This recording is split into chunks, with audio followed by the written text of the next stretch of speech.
사랑하는 성도 여러분, 오늘 우리는 믿음의 가정에서 벌어지는 가장 절박한 고민 한 가지를 나누려고 합니다. 그것은 바로 자녀의 신앙 문제입니다. 우리의 바람은 자녀들이 신앙 안에서 자라기를 소망하고 믿음의 길을 걷기를 원합니다. 그러나 현실은 녹록지 않습니다. 조사에 따르면 교회를 다니던 이 청소년 중 60에서 70%가 성인이 되면서 교회를 떠난다라는 조사입니다. 이대로라면 우리의 자녀, 손자, 사랑하는 다음 세대가 곧 신앙을 잃게 되어지고 세속인으로 살아갈 수밖에 없다는 것입니다. 작년 목회 데이터 연구소에서 6,700명을 대상으로 설문을 해서 한국교회 트렌드 2025를 발표했는데, 그 조사 결과에 의하면 최근 한국교회 내 청소년들과 그리고 청년 세대의 복음화율이 3% 미만이라는 데이터가 나왔습니다. 이 3%는 성교학적으로 미전도 종족, 복음을 한 번도 들어보지 못한 종족에 해당된다 하는 겁니다.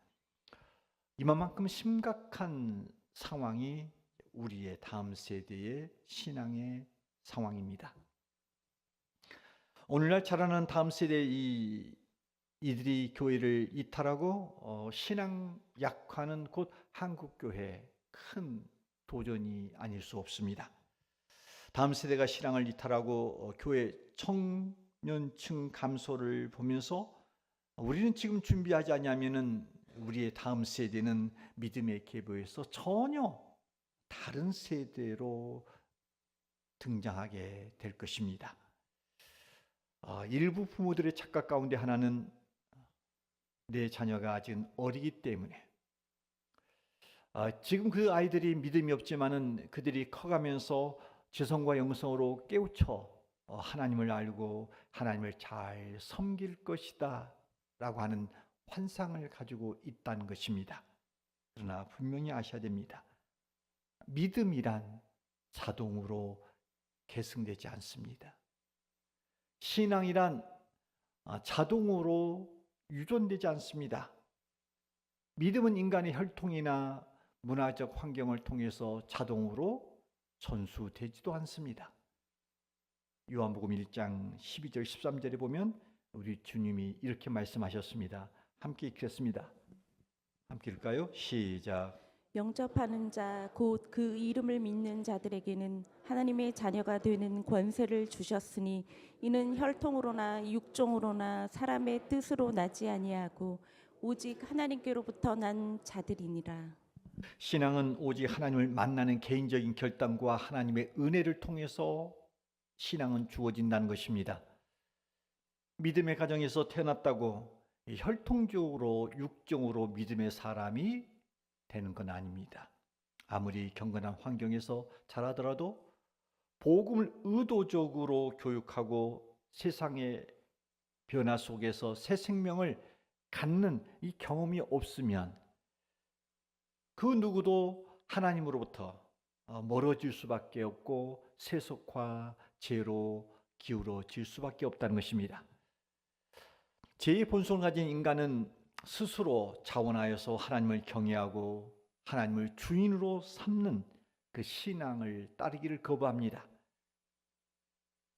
너무나 위험한 것은 인간은 아무것도 하지 않고 가만히 있으면 세속화가 자동적으로 이어집니다. 영혼을 방치해 놓고 있으면 세속화가 가속됩니다. 사사기 2장 10절에 보면 우리가 이것을 알 수 있습니다. 함께 읽을까요? 시작. 그 세대의 사람도 다 그 조상들에게로 돌아갔고 그 후에 일어난 다른 세대는 여호와를 알지 못하며 여호와께서 이스라엘을 위하여 행하신 일도 알지 못하였더라. 여기 보니까 출애굽과 가나안 정복이라고 하는 위대한 신앙 경험을 한 1세대가 죽자 그 다음 세대는 여호와를 알지는 못하는 세대가 되어버린 겁니다.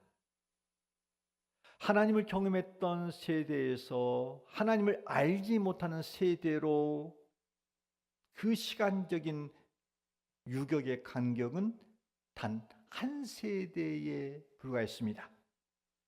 한 세대만이 그들에게 신앙이 전수되지 않자 믿음의 다른 세대가 세워졌다는 것입니다. 왜 이런 일이 일어났던 것입니까? 이것은 하나님을 알고 하나님의 일하심을 경험한 부모 세대가 다음 세대에게 신앙 전수를 무관심했기 때문입니다.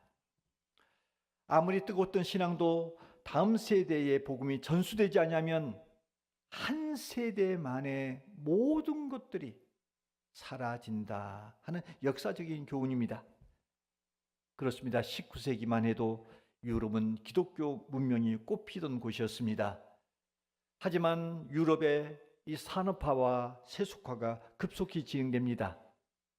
그러면서 가정과 교회가 신앙 전수에 실패하면서 오늘날 유럽은 영적 불모지로 바뀌어졌습니다. 현재 영국 교회가 공식적인 신자 비율을 2% 미만으로 보고 있습니다. 그리고 프랑스, 그리고 독일, 네덜란드는 청소년과 청년 교회 출석률이 1% 미만으로 또한 조사되었습니다. 그리고 그 당시에 크고 아름다웠던 대성당은 텅텅 비었고 관광지로 변했고 젊은이들은 신앙생활을 한다는 그것 자체를 비웃고 조롱하고 있는 세대로 바뀌어졌습니다. 이것은 신앙 계승을 실패한 비극적인 현대 오늘날 우리의 주변의 이야기입니다. 여러분, 우리는 다음 세대에게 믿음이 그들은 스스로가 자연스럽게 계승될 거라고 생각하면 안 됩니다. 이 신앙 계승은 저절로 되지 않기 때문에 우리는 신앙을 전수하려는 데 있어서는 의도적이어야 되고 전략적으로 우리는 접근해야 됩니다. 성령이 자녀들에게 어떻게 신앙을 전수하려고 할 것인가를 우리 안에 의식을 가지고 의도적으로 정말로 전략적인 방법들을 동원하여서 신앙 계승을 하려고 애써야 된다는 것입니다. 그렇다면 이 다음 세대의 신앙 계승은 어디서부터 이루어져야 됩니까?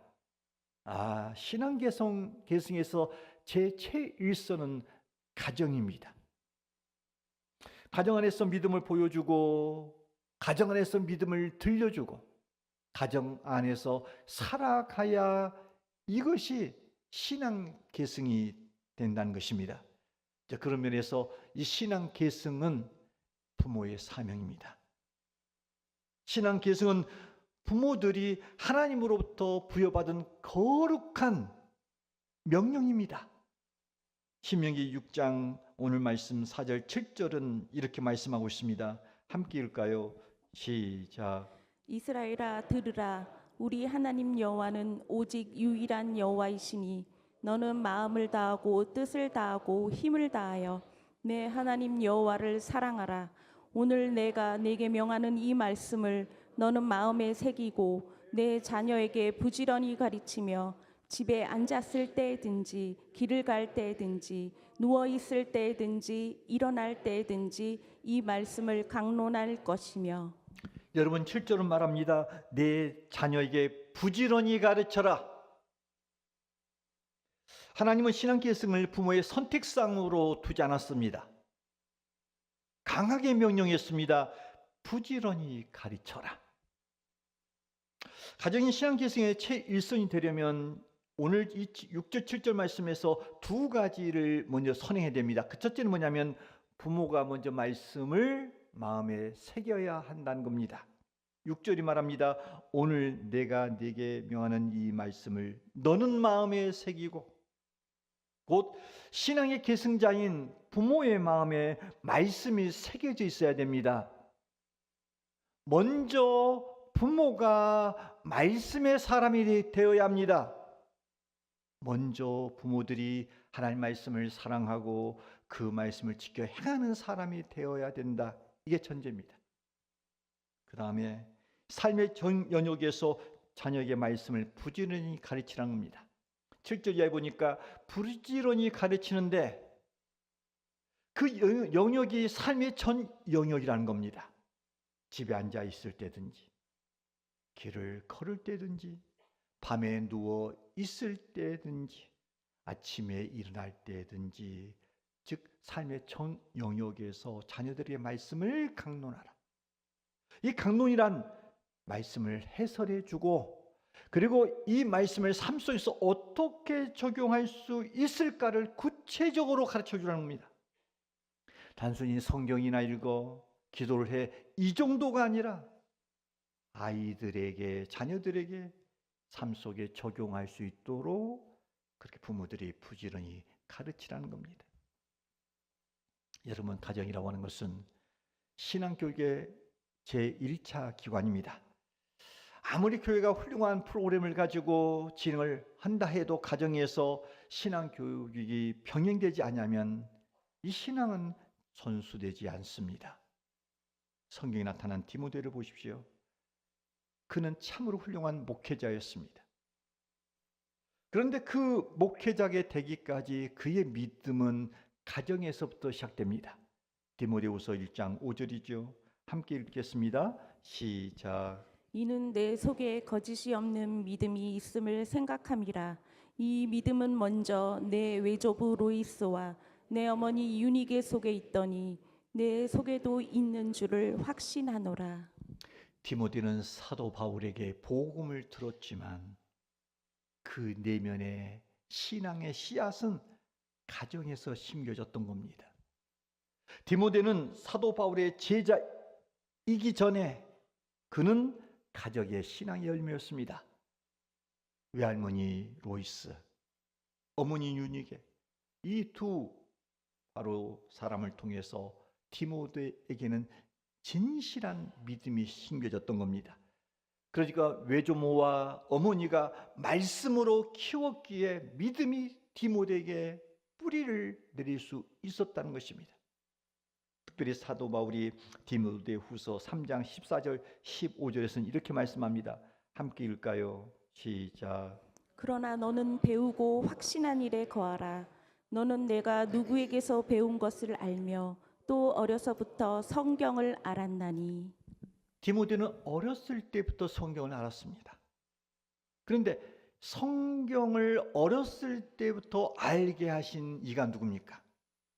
외조모, 외할머니였고 어머니였다는 것입니다.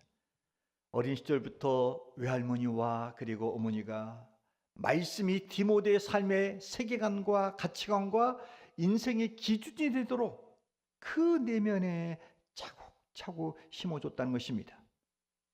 여러분 기억해야 됩니다. 성경은 단 한 번도 자녀들의 신앙은 자동적으로 물려진다라고 말하고 있지 않습니다. 도리어 부지런히 가르쳐야 된다함을 강조합니다. 그러면 우리가 신앙 계승을 위해서 우리 자녀들을 위해서 어떻게 가르쳐야 합니까? 첫 번째는 삶으로 보여주는 신앙이어야 됩니다. 신앙 교육은 신앙 계승은 교육 이전의 삶입니다. 말로 가르치기 전에 삶으로 보여줘야 됩니다. 말로만 교회를 가자라고 한다고 해서 자녀들이 믿음을 갖는 것이 아닙니다. 부모가 어른들이 진짜로 하나님을 사랑하는 모습을 보여줄 때 자녀들의 마음에 신앙의 불꽃이 붙는 겁니다.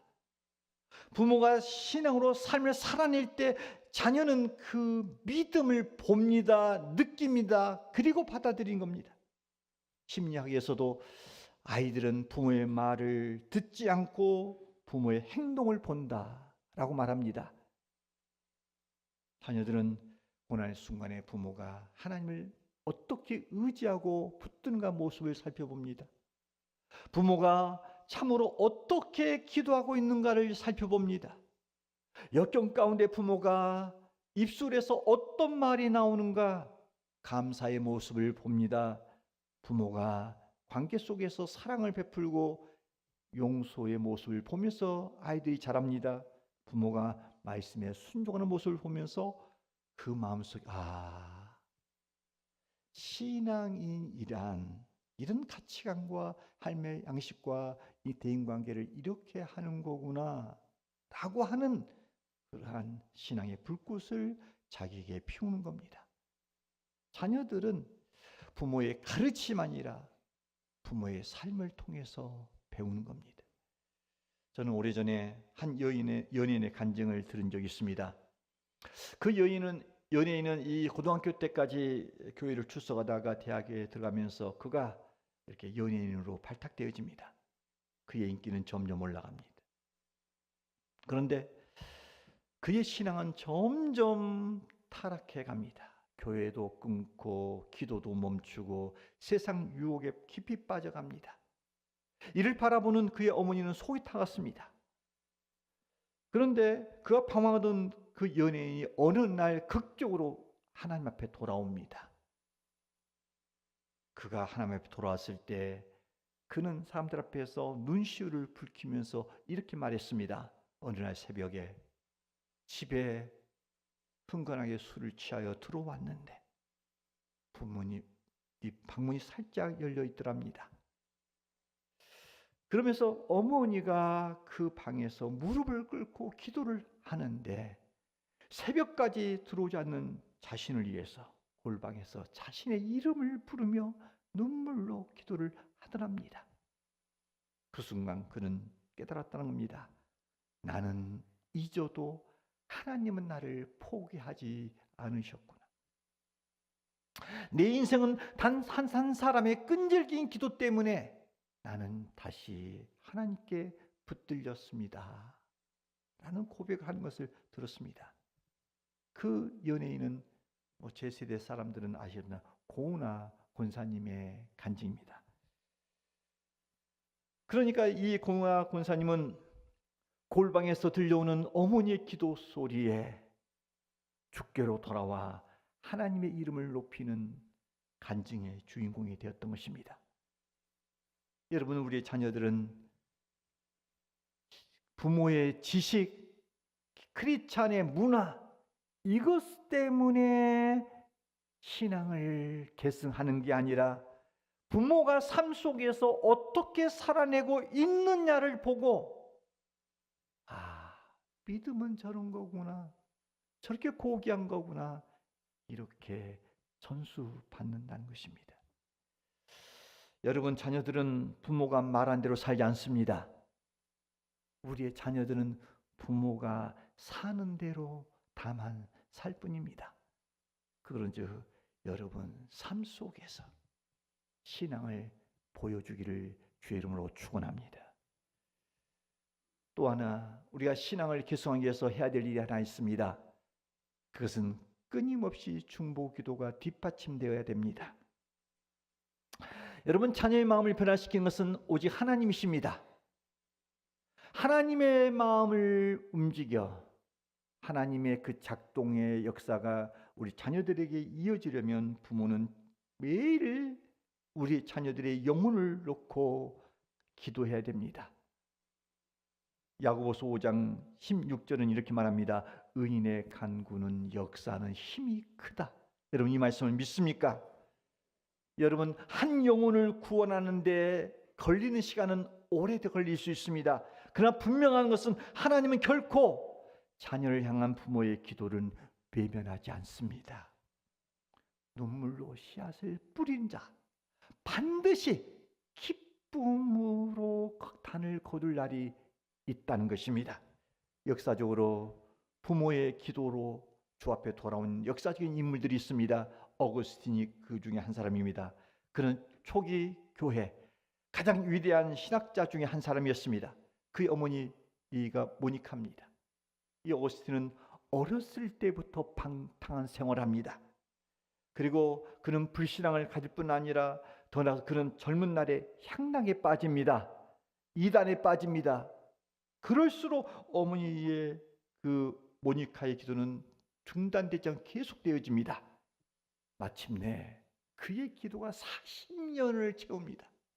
40년 동안 끊임없이 쉬지 않고 기도함으로 그가 회심하여 주 앞에 돌아옴으로 말미암아 교회사의 영적 거목이 됩니다. 또한 감리교의 창시자였던 존 웨슬러, 그는 19세기 영국을 변화시키는 부흥의 주역이었습니다. 그의 어머니 이 수잔나, 이 자녀들 자그마치 19명의 자녀를 출산했습니다. 그런데 그 가운데서 존 웨슬레하고 찰스 웨슬레를 특별히 말씀으로 또한 기도로 양육해 갔습니다. 나중에 이 수잔나의 그 철저한 기도와 그리고 말씀 교육을 통해서 웨슬레가 참으로 감리교의 창시자가 될 만큼 아주 신학적으로 아주 갖춰진 인물이 되어집니다. 그리고 그의 동생이었던 찰스 웨슬리는 찬송가 작가로 변신합니다. 무려 6,500편의 찬송가를 작곡합니다. 우리가 잘 알고 있는 기쁘다 구주 오셨네, 예수 다시 사셨네, 오 놀라운 구세주 예수, 이게 그 찰스 웨슬레의 곡입니다. 이 찰스 웨슬레는 그의 형 존 웨슬레하고 함께 그 당시에 영국 복음주의 신앙 운동을 일으킵니다. 그리고 찰스 웨슬레는 역사적으로 가장 많이 복음을 전하는 사람으로 기록됩니다. 이 모든 한 가문에서 이런 인물들은 부모의 기도가 뒷받침됐다는 것입니다. 그리고 우리가 잘 알고 있는 중국 리지 선교 선구자였던 허드슨 테일러, 그는 청소년기에는 신앙에 무관심했던 그였습니다. 그런데 그의 어머니와 그의 여동생의 끊임없는 기도가 있었습니다. 특히 그의 어머니는 이 허드슨 테일러가 믿음으로 돌아오도록 10여 년 동안 눈물로 중보기도를 합니다. 마침내 그가 죽기로 돌아와 영국 선교사에서 이제는 그 중국 선교의 위대한 도구로 쓰임받게 되어집니다. 여러분, 우리는 알고 있습니다. 우리는 기도의 능력을 알고 있습니다. 우리는 기도의 힘을 믿습니다. 그러므로 우리는 매일매일 자녀의 이름을 불러가면서 구체적으로 기도해야 됩니다. 그런데 한번 물어보겠습니다. 여러분들의 자녀의 기도 제목을 알고 계십니까? 여러분들이 자녀를 위하여서 기도하고 있는데 내 자녀가 어떤 고민과 갈등과 소원과 기대와 그리고 꿈을 가지고 있는지 아십니까? 그들과 함께 기도 제목을 나눈 적이 있습니까? 그들의 아픔의 소리를 들어본 적이 있습니까? 그리고 그들을 얼마나 알고 기도하고 있습니까? 어느 때는 우리의 신앙이 너무나 허상입니다. 허수입니다. 구체적이지 않습니다. 우리의 신앙은 좀 더 정직해야 되고 바라야 되고 좀 더 민감하게 아이들을 터치해야 됩니다. 그래서 여러분, 그 아이들을 기도 제목을 품고 함께 기도해 가는 겁니다. 어느 때는 자기 힘 가지고 기도가 안 될 때는 짝기도 파트너에게 기도 제목을 알려주는 겁니다. 그리고 교회 중보기도팀에게 함께 내 자녀를 위하여 기도에 부탁을 하는 겁니다. 이렇게 자녀를 위해서 중보기도할 때 우리 자녀들이 믿음으로 세워진 날들이 속히 올 줄로 믿습니다. 또 하나, 우리 자녀들에게 신앙 계승을 위해서 해야 될 일이 뭡니까? 이 사랑과 수용의 태도를 갖는 겁니다. 우리가 믿음의 부모로서 자녀들에게 신앙을 권유할 때 자녀들이 신앙을 거부하거나 때로는 신앙생활에서 방황할 때 우린 쉽게 실망합니다. 그리고 화를 내기가 쉽습니다. 그러나 그럴수록 더욱 사랑으로 품어야 됩니다. 사랑은 오래 참고 온유하는 겁니다. 지금 당장 내 아이들이 신앙적인 반응을 보이지 않는다고 해서 그 자리에서 책망하고 비판하기보다는 그들의 마음을 어루만져 주고 헤아려주는 언어로 다가가야 됩니다. 자녀들의 마음을 열 수 있는 통로는 사랑입니다. 그런즉 신앙 문제에 대해서 여러분 너무나 성급하게 몰아붙이지 않길 바랍니다.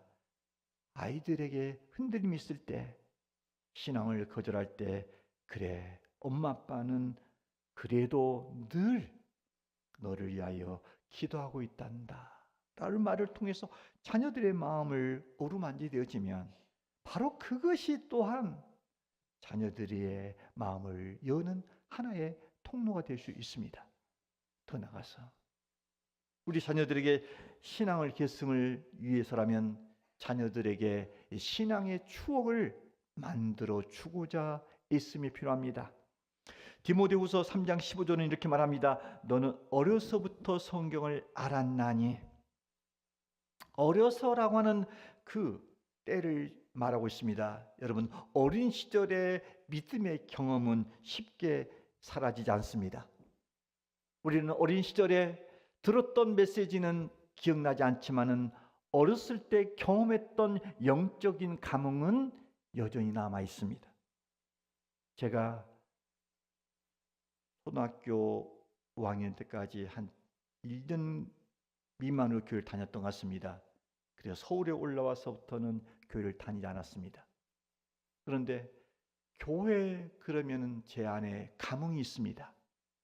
그 감흥은 다름이 아니라 그 시골 교회에서 참으로 중학교 되는 선생님이, 학생 선생님이 그렇게 열정적으로 그렇게 아이들을 사랑하고 놀아주는 경험, 그리고 그 예쁜 선생님이 여자 선생님이었던 것 같은데 이렇게 반 아이의 학생이 교회를 안 나오니까 그 아이의 신방을 하겠다고 우리를 데리고 가다가 묘 앞에서, 가다가 힘드니까 묘 앞에서 앉아서 소대가리 말대가리, 이 기억이 남는 거예요. 예, 교회 그러면 선생님이 어떤 말씀을 해주는가는 기억이 안 나지만은 어린 시절 참으로 내게 왔던 영적인 감흥은 남아 있어서 교회는 참 그런 곳이구나 생각이 들어서 이렇게 신앙생활을 하는 하나의 자극이 됐던 겁니다. 여러분, 그렇습니다. 과거에 신앙생활을 했던 사람들에게 있어서 어린 시절 여름 성경학교, 청소년 시절 때의 교회 수련회 봉사활동, 청년 때의 단기 선교, 이런 모든 믿음의 현장에서 일어났던 모든 일들은 아주 우리 자녀들에게 좋은 추억을 남길 수 있는 현장입니다. 때론 자녀가 멀리 교회를 멀리 한다 할지라도 그 추억은 그들 마음속에 신앙의 불씨를 언제든지 일으킬 수 있는 요소입니다. 그러므로 우리는 자녀들을 억지로 끌고 교회로 나오려는 그런 행동보다는 자연스럽게 우리 자녀들이 교회 행사나 봉사에 초대하고 자녀가 주체적으로 참여할 기회를 만들어주는 겁니다. 주일학교, 성경학교를, 청소년 캠프에, 또는 청년들의 활동이나 이 캠핑 이런 것들을 참여해 보도록, 이번에도 우리가 봄 캠핑이라고 청년들이 했을 때 그냥 무심코 넘어가는 거 아니라 그런 자리를 마련해 보고자 애씀이 필요하다는 것입니다. 특별히 6월 달에 우리 OSA 전도 축제, 이때 자녀들을 초청하는 것도 또 하나의 방법입니다. 이렇게 자녀들에게 신앙의 추억을 만들어주는 것, 이게 바로 또한 신앙 계승의 또 하나의 방법입니다. 그리고 마지막으로 하나님의 때를 기다리며 소망을 품고 끝까지 가는 겁니다. 자녀들의 신앙을 위해서 부모 입장에서는 우리는 늘 조급함이 있습니다. 그러나 한 영혼이 죽게 돌아오는 것은 하나님의 시간표 안에서 이건 이루어집니다. 갈라디아서 6장 9절은 우리에게 약속합니다. 함께 읽을까요? 시작. 너희는 선을 행하다가 낙심하지 말지니 포기하지 아니하면 때가 이름에 거두리라. 여러분, 자녀의 구원은 누구 손에 달렸습니까? 부모의 권유, 부모의 책임, 이것이 아니라 자녀의 구원은 하나님의 손에 달렸습니다. 우리가 씨를 뿌리고 물을 주지만 이것을 구체적으로 자라게 하시고 열매 맺게 하시는 하나님이신 줄로 믿습니다. 그러므로 여러분, 신앙 계승은 결코 하루아침에 몇 마디로 이루어지지 않습니다. 그러나 하나님은 오늘 또 우리에게 말씀합니다. 너는 부지런히 가르치라. 포기하지 말고 심으라. 여러분, 자녀들의 신앙 계승을 위한 부모의 눈물 어린 헌신은 결코 헛되지 않을 줄로 믿습니다. 때가 되어지면 우리 자녀들의 죽도록 돌아와 이렇게 고백할 날이 있을 겁니다. 내 부모의 하나님이 나의 하나님이 되었습니다. 아멘. 여러분, 믿음을 전수한다는 것은 거창한 프로그램으로 되지 않습니다. 먼저 믿는 부모가 삶에서 믿음을 보여주고 포기하지 않는 기도를 드리고 끝까지 사랑하며 그들의 자발적인 참여를 갖도록 신앙의 추억을 만들어주고 하나님의 때를 기다려주는 겁니다. 부모된 우리가 작은 본을 보이고 눈물의 기도를 드리고 사랑을 베풀고 기다려줄 때 우리의 작은 몸짓과 언어와 표정과 삶을 통하여 다음 세대를 살리는 도구로 하나님이 사용하실 줄로 믿습니다. 여러분, 지금 우리는 긴장하셔야 됩니다. 지금 다음 세대를 잃어가고 있는 상황입니다. 하지만 하나님은 오늘 또 가정을 통해서 먼저 내 가정의 자녀들을 주께로 인도하기를 원하십니다. 그러므로 여러분, 우리의 가정이 신앙 계승의 전선이 되도록 여러분의 가정을 주 앞에 올려드릴 주 이름으로 축원합니다. 여러분, 믿음은 살아있는 불입니다. 이 불이 부모에게서 자녀에게로, 또한 그 자녀의 자녀로 타올라서 마침내 가정마다 다 이 가정들이 살아나서 이 신앙의 계승을 보여줄 수 있는 믿음의 제단으로 쓰임받을 수 있도록 여러분의 가정이 주 앞에 드리기를 주의 이름으로 축원합니다. 여러분, 다음 세대는 다른 사람이 해주지 않습니다. 우리의 자녀들 다른 사람이 구원을 못합니다. 가장 먼저 부모된 우리가 다음 세대를 책임져야 됩니다. 우리가 믿음의 유산을 심어야 됩니다. 그때에 하나님이 이 민족을 계속적으로 다음 세대가 갈 수 있도록 은총을 내려줄 줄로 믿습니다. 여러분, 지금 때가 늦었다 할 때가 아닙니다. 바로 지금부터 하면 됩니다. 우리의 자녀, 우리의 손자 세대에 계속적으로 자녀에게 계승이 되도록, 믿음이 전수되도록 이 역할을 잘 감당할 수 있기를 바랍니다. 하나님, 내 가정을 사용하셔서 내 가정을 통해서 믿음이 계승되기를 원합니다라고 기도하면서 이 일을 감당하여 우리 모두가 다 하나님 앞에 영광을 돌리는 가정 되기를 주의 이름으로 축원합니다.